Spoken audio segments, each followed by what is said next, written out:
एक बार एक शिकारी शिकार करने के लिए जंगल में पहुंचा। उसने अपने तीर पर बहुत ही खतरनाक जहर लगाया और शिकार को निशाना बना करके उसने तीर को छोड़ा। लेकिन उसका तीर चूक गया और तीर एक पेड़ पर जाकर लगा। वह पेड़ बहुत ही हरा भरा और बहुत सारे तोते उस पेड़ पर रहते थे।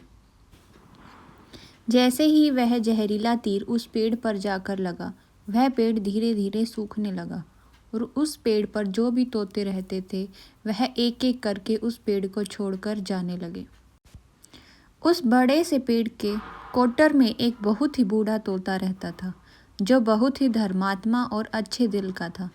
सभी तोते उस पेड़ को छोड़कर जाने लगे थे, लेकिन वह बूढ़ा तोता जाता था, दाना लेकर आता और उसी कोटर में आकर के बैठ जाता, परंतु उस पेड़ को छोड़ने को तैयार नहीं था।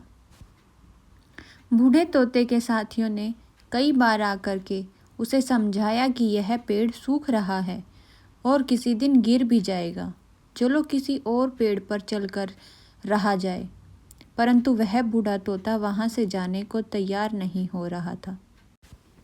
अब यह बात देवराज इंद्र तक पहुंची।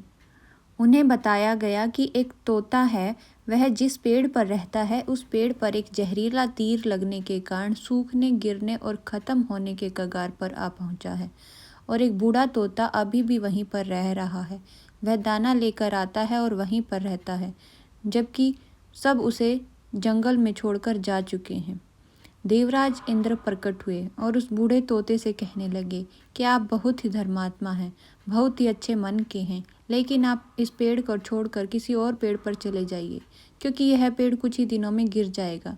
तालाब के पास बहुत से बड़े और हरे भरे पेड़ हैं, उनमें बड़े बड़े कोटर हैं, उन पेड़ों पर फूल भी हैं, फल भी हैं, उन्हें तोड़कर खा लेना, परंतु यहाँ से आप चलें।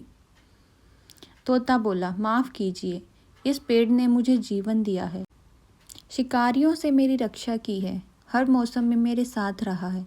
ये कोटर मेरा घर है, यहाँ मैं पला बड़ा हूँ। इस पेड़ को मैं छोड़कर कैसे जा सकता हूँ? इस पर संकट आया है तो कृपया मैं इसे छोड़कर चला जाऊँ? मैं ऐसा नहीं कर सकता। देवराज इंद्र तोते की इस बात से बहुत ही प्रसन्न हुए। उन्होंने तोते से कहा, मैं आपकी इस बात से बहुत ही खुश हूँ, मांगो जो आपको मांगना है। उस बूढ़े तोते ने कहा, मुझे बस इतना मांगना है कि जिस पेड़ ने मुझे जन्म दिया, जहाँ मैं रहा पला बड़ा, जिसे मेरा जन्म भूमि कह सकते हो, आप इसे फिर से हरा भरा कर दो जैसा यह पहले था।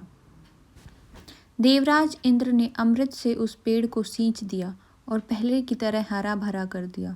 अब वापस से उस पेड़ पर आकर के बाकी तोते रहने लगे। अब बूढ़ा तोता कुछ समय तक और जिंदा रहा, फिर उसकी मृत्यु हो गई और वह स्वर्ग में चला गया। यह कहानी हमें सिखाती है कि जब भी किसी इंसान का बुरा दौर आता है तो वह इमोशनली टूट जाता है, उसे किसी के सहारे की ज़रूरत होती है, किसी की आवश्यकता होती है। अगर आप ऐसे समय में उसे छोड़कर चले जाएंगे, उससे बात नहीं करेंगे, मुंह मोड़ लेंगे, तो आपसे बुरा कोई नहीं है, क्योंकि आप किसी के सुख का साथी बने ना बने, लेकिन हमेशा किसी के दुख का साथी ज़रूर बनना चाहिए। अगर आपको वीडियो अच्छी लगी हो तो चैनल को ज़रूर सब्सक्राइब करें और हमें कमेंट सेक्शन में बताएं कि आपको स्टोरी कैसी लगी। Thanks for watching, have a nice day, bye bye.